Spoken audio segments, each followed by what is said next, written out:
Hi students, today I have come with a new chapter from human physiology, that is body fluid and circulation. तो इसमें हम heart, उससे related disease, उसके structures और उसकी physiology के बारे में पढ़ते हैं. ठीक है, तो हार्ट के बारे में most of the things you people know. जो चीज़ें आपको मुझे रिवाइज करानी रहती है क्रैश कोर्स में, जैसा कि मैं आपको हमेशा से बताता आया हूँ कि this is a crash course.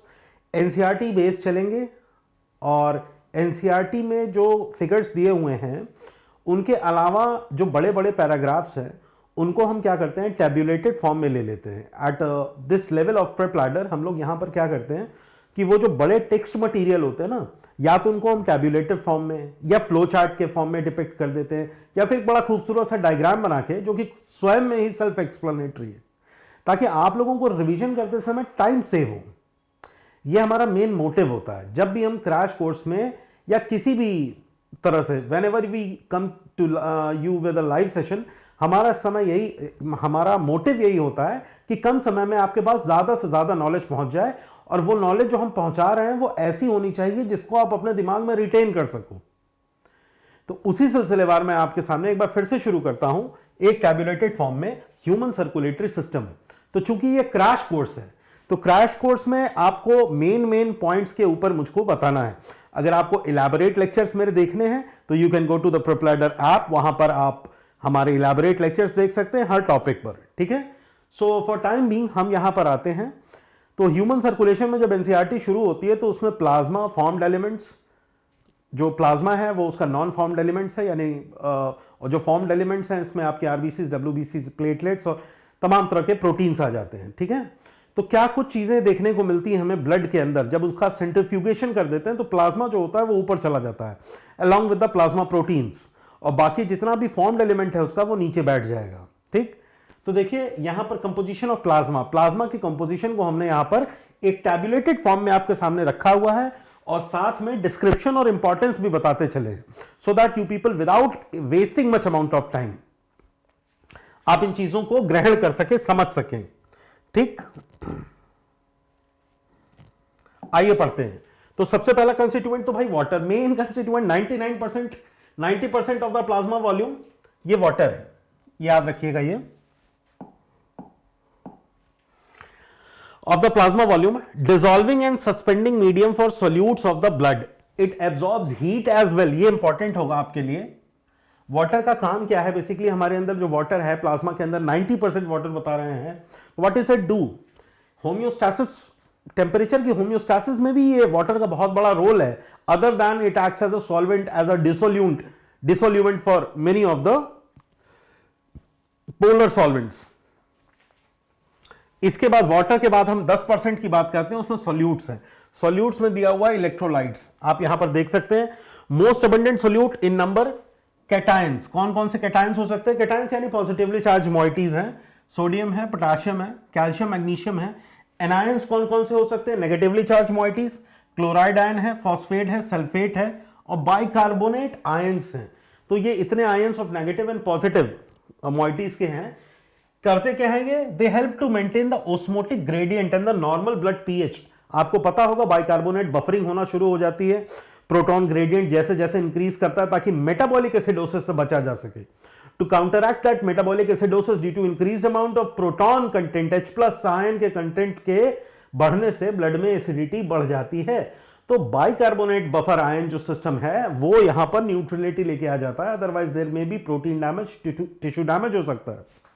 ठीक है, तो दे maintain the osmotic pressure, maintain तो करते ही हैं भाई. अदर देन द प्रोटीन्स, ये कुछ आयंस भी हैं जो कि osmotic gradient of the blood maintain करके रखते हैं, वरना सारा का सारा जो फ्लूइड है वो एक्स्ट्रावेसेट हो जाएगा ना, तो इसकी वजह से एडेमा हो सकती है एक्सट्रीमिटीज में. तो उस ऑस्मोटिक प्रेशर को मेंटेन करना बहुत जरूरी हो जाता है ब्लड के अंदर. ठीक है, एंड नॉर्मल ब्लड पीएच, जैसा कि मैंने आपको अभी बताया है. इसके बाद आ जाते हैं हम इलेक्ट्रोलाइट्स. का मतलब होता है बेसिकली दे आर इनऑर्गेनिक ना. ये जितने भी इलेक्ट्रोलाइट्स और जितने भी कैटायंस और एनायंस आपने देखे, they were of the inorganic moiety. अब हम जब प्लाज्मा प्रोटीन की बात करते हैं तो हम ऑर्गेनिक कंटेंट की बात करने लगते हैं. तो ऑर्गेनिक कंटेंट में क्या है कि 8% by weight 8% of all the plasma they contribute to the osmotic pressure. यहां पर ओस्मोटिक प्रेशर दिया हुआ है और यहां पर भी ओस्मोटिक प्रेशर दिया हुआ है। तो आप ये याद रखिए कि जो प्लाज्मा प्रोटीन्स का ओस्मोटिक प्रेशर BCOP, ये नाम भी आपसे पूछा जा सकता है, ये भी आपसे पूछा जा सकता है, ठीक है। तो इसको मेंटेन करने के लिए प्लाज्मा प्रोटीन्स का और बेसिकली जो है एल्ब्यूमिन प्रोटीन का बहुत बड़ा रोल होता है। ग्लोब्यूलिन जो होते हैं वो तो जैसा दिया हुआ है, globulin 36% of the plasma proteins दिया है and they are alpha beta gamma globulins जो दिए हुए they are release in the plasma cells और इम्यून रेस्पॉन्स में हेल्प करते हैं। तो बेसिकली जो एल्ब्यूमिन है it is helping in the maintenance of the osmotic pressure of the blood, ठीक। तो मेन काम जो होता है ये प्लाज्मा प्रोटीन्स का होता है ओस्मोटिक प्रेशर को मेंटेन करने का, and they maintain the water and the water balance in the blood and the tissues. Osmotic pressure को मेंटेन करके वो वाटर की पोटेंशियल को इंक्रीज कर देते हैं बेसिकली, ठीक है। इसके अलावा they have functions like transport enzymatic activities as well. इसके अलावा इनमें इस तरह की एक्टिविटीज भी देखने को मिलती हैं, ठीक है। इसके अलावा हम आ जाते हैं एल्ब्यूमिन पर। एल्ब्यूमिन क्या है? 60% ऑफ द प्लाज्मा प्रोटीन। याद रखिएगा, बस इतना याद रखना है कि एल्ब्यूमिन टोटल प्लाज्मा प्रोटीन का 60% होते हैं। They are produced by liver. Liver produce करता है एल्ब्यूमिन को। Main contributor to the osmotic pressure, ठीक है। They are main contributor to the osmotic pressure, ठीक है। एल्ब्यूमिन्स के बाद हम साहब आ जाते हैं ग्लोब्यूलिन्स पर। ग्लोब्यूलिन्स क्या है? 36% ऑफ द प्लाज्मा प्रोटीन्स, ठीक। 36% ऑफ द प्लाज्मा प्रोटीन्स ये कैरी करते हैं। Fine, very fine. अब ग्लोब्यूलिन्स में अल्फा, बीटा और गामा 3 तरह के ग्लोब्यूलिन्स का सेग्रीगेशन किया गया है। सिर्फ नाम जान लीजिए और उनका फंक्शन क्या है यही जान लीजिए, इतना बहुत है आपके लिए। एल्ब्यूमिन का क्या है? Main contributor in the osmotic pressure. बार बार मैं यही बता रहा हूं आपको, ठीक है। ग्लोब्यूलिन्स में अल्फा, बीटा और गामा 3 तरह के ग्लोब्यूलिन्स होते हैं, ठीक है। अल्फा ग्लोब्यूलिन की चेन है, बीटा ग्लोब्यूलिन्स की चेन है और इसी तरह से गामा ग्लोब्यूलिन्स की भी चेन होती है। तो अल्फा और बीटा ग्लोब्यूलिन भी लीवर से प्रोड्यूस होते हैं जैसे कि एल्ब्यूमिन प्रोड्यूस होता है। Most are transport proteins that bind to lipid, metal ions and fat soluble vitamins. Important है, प्लीज नोट इट डाउन, इस चीज को लिख लीजिए, दिमाग से उतर न जाए, इसलिए फिर से बोल रहा हूं। अल्फा और बीटा ग्लोब्यूलिन जो है वो क्या है? They are mostly transport proteins. G mediated transport proteins जानते हैं ना? तो ये वो ट्रांसपेरेंट प्रोटीन्स है दैट बाइंड टू लिपिड। भाई अब जिसको कैरी करना हो, जो आया है एक्स्ट्रा सेल्यूलर मॉइटी उसको कैरी करके अंदर लेके जाते हैं ना। G protein mediated cellular interactions होते थे। हार्मोन्स में भी आपने ये चीजें पढ़ रखी हैं, है ना, जिसमें सेकंड मैसेंजर बना करता था। तो अल्फा और बीटा जो ग्लोब्यूलिन्स हैं, what they are doing, they are produced by the liver. Most are transport protein, बार बार कह रहा हूं, अल्फा, ठीक है। अल्फा और beta proteins are basically transport proteins. They bind to lipid, metal ions and fat soluble vitamins. भाई ठीक है, फैट सॉल्युबल विटामिन से ही बाइंड करेंगे या अगर इनको अगर अंदर लेके आना है तो। भाई छोटी छोटी चीजें हैं, नहीं पर ध्यान देना होता। फैट सॉल्युबल होगा तभी उसका इंट्रासेल्युलर ट्रांसपोर्ट हो पाएगा, है कि नहीं? वरना एक्वापोरिन्स लगेंगे ना फैसिलिटेटेड मीडिएशन के लिए, ठीक है। फिर हम आ जाते हैं गामा ग्लोब्यूलिन्स पर। गामा ग्लोब्यूलिन का मेन फंक्शन क्या है?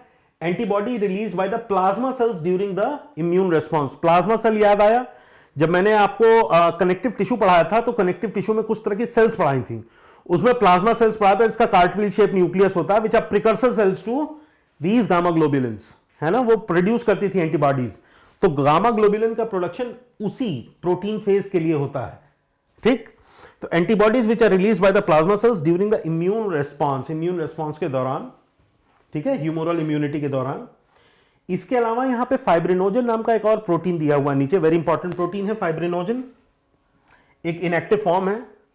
4% of the plasma protein it produced by the liver, again it is produced by the liver and forms fibrin threads to form blood clots. Basically क्या कहता है, fibrinogen एक inactive form है। इसका अभी मैं आगे पढ़ाता हूं। इसमें क्या है, कोआगुलेशन कैस्केड थ्योरी है, वो कैस्केड चलती है, स्टेप वाइज प्रोसेस है। इसके बाद एक मिलेगा फिर दूसरा होगा, तो ये जो नया प्रोडक्ट बनता है वो किसी तीसरे को एक्टिवेट कर देता है। तो इसको कैस्केड कर देते हैं, A प्लस बी बराबर C. Now C is going to activate D का conversion into E to produce F. Now this F which is been form will again act on G का कन्वर्जन H में to form I. इस तरह से cascade theory चलती है fibrinogen. वहां पर क्या करता है, it is changed into fibrin. ठीक है, थ्रोम्बोप्लास्टिन से थ्रोम्बिन बनेगा, थ्रोम्बिन जो है वो फाइब्रिनोजन को फाइब्रिन में चेंज करेगा, जिसमें कि प्लेटलेट्स इंटैंगल हो जाएंगी and they are forming a web जो कि ब्लड क्लॉट फॉर्म कर सकता है. ठीक है, it is going to form a blood clot. ठीक, तो ये फाइब्रिनोजन हो गया. 4% of the plasma proteins produced by the liver forms the fibrin threads and helps in the blood clot formation. ठीक है, थोड़ी देर के लिए क्लोज करिएगा, 1 मिनट.